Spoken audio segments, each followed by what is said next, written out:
Jamani, hivi mnajua kwamba kitu pekee ambacho ni tegemeo kubwa katika maisha yetu ni Mungu pekee. Kwa sababu Mungu ndio mtu ambaye anatupa afya na uzima. Yeye ndio kila kitu kwetu sisi. Kwa sababu kama aliweza kutuumba sisi wanadamu kwa kutumia udongo tukaumbwa, lakini pia aliweza pia kututengenezea pia bustani ya Eden ambayo hiyo tulikuwa na kila kitu ambacho tulikuwa tunahitaji. Lakini dhambi ilipokuja ikaingia ulimwenguni, ndipo matatizo yalipoanzia hapo. Na ndio maana sasa hivi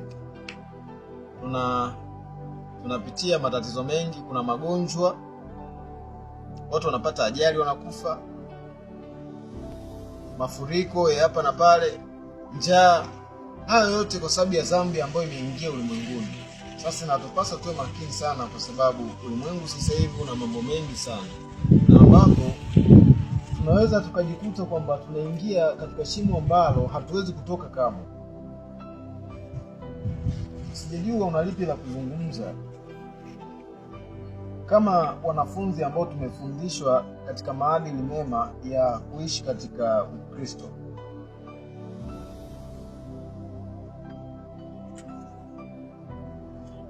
Mheshimiwa Paroko, ngoja nikwambie kitu.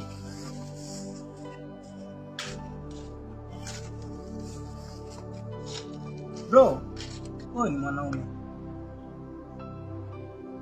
Usikate tamaa. Kaza. Mwanaume kaumbiwa shida. Mwanaume kaumbiwa mateso. Jua la asubuhi yeye, jua la mchana yeye, mvua yeye. Asubuhi tarehe 1, jioni mwisho wa mwezi. Kweli kabisa. Kaza brother, usipokaza utakaza na waliokaza. Yaani kama sijakuelewa. Kwanza hasa unaponiambia ni kaze eti unamuelewa anachozungumza? Najua hautanielewa ninachokuambia, ila utaelewa hichi ninachokuambia. Yaani ni kaze. Kaza. Mwanaume kaza. Mwanaume kaumbiwa shida. Mwanaume kaumbiwa mateso. Asubuhi tarehe 1, jioni mwisho wa mwezi. Kitu ambacho mimi nilikuwa nakizungumzia labda pengine tujielewana, si ndio? Au unasemaje? Ni kweli. Pengine labda tujielewana. So mimi nilikuwa nazungumza kwamba yatupasa tumtegemee Mungu, sababu yeye ndio kila kitu katika maisha yetu.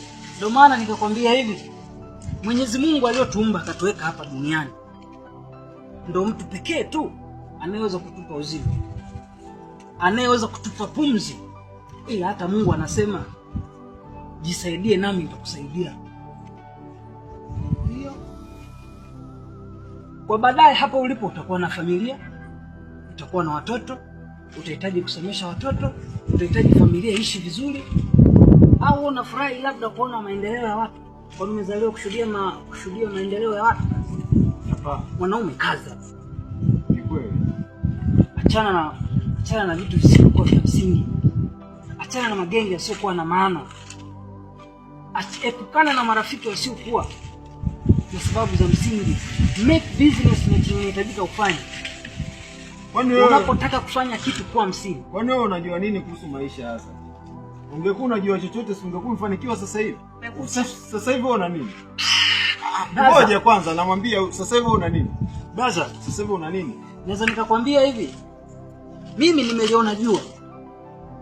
Nimetembea nimeona mengi. Ndio kwa sasa hivi unavyoniona unaweza kusema sina kitu wala sina namna gani, ila akili yangu yenye nilionayo kichwani utajiri kwangu tosha. Akili yako sasa ndio ungeweza kuifanyia kazi, kwa sababu mpaka sasa hivi wewe bado unaishi kwenu, bado huna chochote, yani una biashara, elimu una, ninachokihitaji nini sasa ambacho unasikia? Sihitaji kutoka kwetu kwa kukurupuka. Nikakurupuka nikaenda mtaani, alafu baadaye yakaja akawa vitu ambavyo sio vya msingi. Aidha nikashika mkono wa mtoto wa mtu baadaye nikamtelekeza na mimba juu. Tutakuwa kijana gani kwenye jamii? Maamuzi magumu katika maisha ndio yanayotakiwa, kwa sababu maamuzi magumu, maamuzi magumu Asante. Maamuzi magumu ndio unatakiwa katika maisha, kwa sababu wewe unasema ngoja umiza nini? Tumbo. Sikia blaza. Sasa ngoja kwanza nisikilize. Wewe ukiendelea kusubiri kwamba uwezo ukakurupuka, chukua maamuzi magumu blaza. Sawa. Ila wewe unakuja muoga katika maisha. Blaza. Blaza nakwambia hivi. Si unanielewa? Mimi nakuelewa. Si unanielewa hicho nacho. Unajua unaweza usielewe hicho ninachokwambia sasa hivi. Lakini ipo siku utanielewa. Na ipo siku utakumbuka haya maneno. Tegemea sana Mungu. Mtegemea sana Mungu kijana.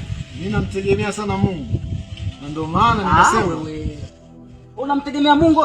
Namtegemea Mungu. Unamtegemea Mungu? Namtegemea Mungu. Kweli? Kabla ya yote. Unaweza ukanitajia fungu lolote Biblia na ukanisomea? Laza. Mimi nakwambia hivi. Hapo unaongea marudio. Si unanielewa? Ndio maana nikakwambia kwamba mtoto wa kiume kaambiwa shida ni yeye. Mvua ni yeye. Asubuhi tarehe 1, jioni mwisho wa mwezi. Au unaongea uongo mama? Kweli kabisa. Hivi, wewe utajisikiaje pale ambapo mume wako anatoka asubuhi? Anakuaga anaenda kazini. Alafu ndani kaacha 500. Anachaji 500 kwa mfano. Alafu ukapitiwa na ndugu zako. Twende sokoni. Alafu wenzio wana 5,500.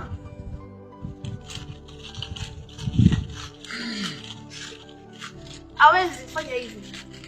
Ni mwanaume gani anaweza kaacha 500? Sasa nakwambia hivi. Ndio maana namwambia hivi. Inahitajika akaze. Aandae mazingira. Sawa. Andaa nini? Asione mimi nipo nyumbani. Mimi ndio nipo nyumbani. Sianza kujitegemea. Ila najua nachokifanya, nahitaji kutoka nyumbani nikiwa na mazingira. Yaani nikiwa tayari nimeshafanya kitu kila ambacho kitanisaidia mimi kwa baadaye na maisha yangu, familia yangu. Mimi nilijua tu. Huyu hata tukaelewana. Nilijua tu. Sio kwamba ulijua blaza. Ndio maana mimi sikutaka mimi kukaa. Ila wewe ndio umelazimisha tukae kikao. Ila mimi nakwambia hivi. Ila mimi nilijua. Mimi nakwambia hivi. Cha kwanza, ukisema maamuzi magumu, nakwambia kwamba pesa nataka roho ngumu. Yaani nataka yule mtu ambao wale unalipa. Si unanielewa? Lakini kwa sisi wa Kristo hatuwezi kufanya kitu. Tunaamini pesa inatoka kwa Mwenyezi Mungu. Ila mimi ananipa tu nguvu na akili ya kuipata hiyo pesa. Unakumbuka ulisema kwamba Mungu unajua aweza akakuletea tu pesa, kwamba chukua hii pesa. Lazima ufanye kazi ndipo ufanyaje? Upate pesa. Na ndio maana nikakwambia kwamba ngoja subiri. Sawa. Na ndio maana nikakwambia kwamba nakumbuka nilikwambia kwamba mtegemee Mungu atakusaidia. Ila na wewe ujisaidie. Haya, wewe unasemaje hapo? Haya, ngoja sasa. Wewe ndio sasa huko hapo unategemea. Upo kwenu, hujapanga, una biashara, una chochote. Au unaendelea ukaa pale. Mungu atakusaidia kwa nini sasa? Kama mwenyewe hujachukua maamuzi, hujachukua hatua. Kaza, focus. Narudi kule nyuma. Focus. Wewe unaniambia mimi ni focus wakati tu focus. Focus na wewe. Wewe brother. Nakwambia ukweli. Wewe. Eti wao ni vijana wengi walioko mtaani. Ngoja tusibishane. Mimi nachokora. Naona kikao sasa kishakuwa kigumu. Mimi nachokora. Eti mama au unaongea uongo? Wavuta bange. Wanavaa yale manini yale yanaitwa yale. Anatembea barabara nzima ni ya kwake. Uhuni mwingi. Usela. Yaani kila kitu ni yaani bange nini, yaani vyote yeye. Sitaji kufika huko Gaza. Kwa sababu najua kwa kesho na kesho kutwa Mwenyezi Mungu atanipa familia. Mwenyezi Mungu atanipa uongozi wa familia. Taitwa baba, taitwa babu.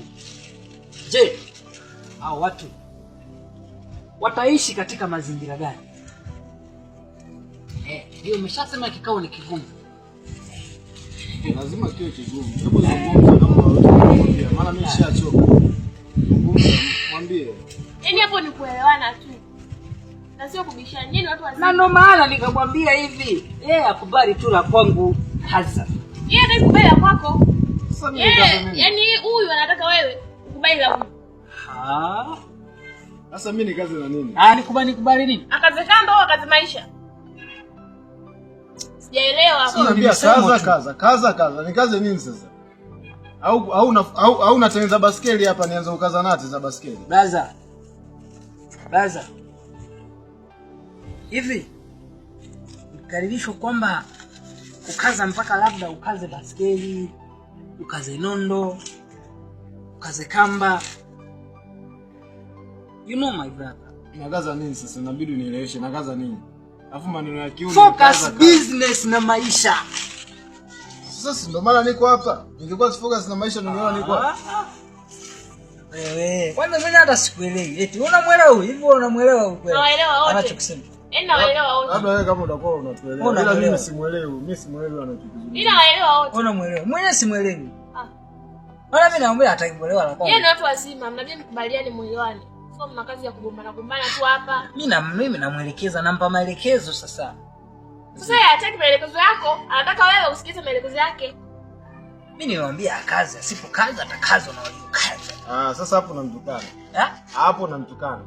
Mimi sija kutukana. Hapo unamtukana kabisa. Anamtukana. Baba wewe. Mimi nitakazwa. Mungu wako wewe. Buraza kaza. Unamtukana unamtukana. Mimi sija kutukana. Unanitusi bwana. Ila mimi nakupa akili. Uko sawa kweli wewe? Hayuko sawa kabisa. Wewe unamuelewa kweli? Are you mad? Degree ipo. Yualuza. Degree ipo. Wewe utaona. Wewe hujasoma kama mimi. Umesoma kweli? Ndio sijaenda shule. Lakini akili nilionayo.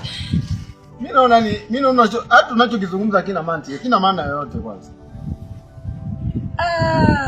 Bwana, ngoja nikwambie kitu kimoja jamangu. Bwana mimi nikajua baba mimi naita mtu hapa tuzungumze tutaelewana. Bwana mimi nakwambia tu jamaa yangu. Hamna kitu. Mimi nakwambia jamaa yangu, nakwambia kitu kimoja. Wewe msukuma wewe. Unasikia? Wewe Mchaga.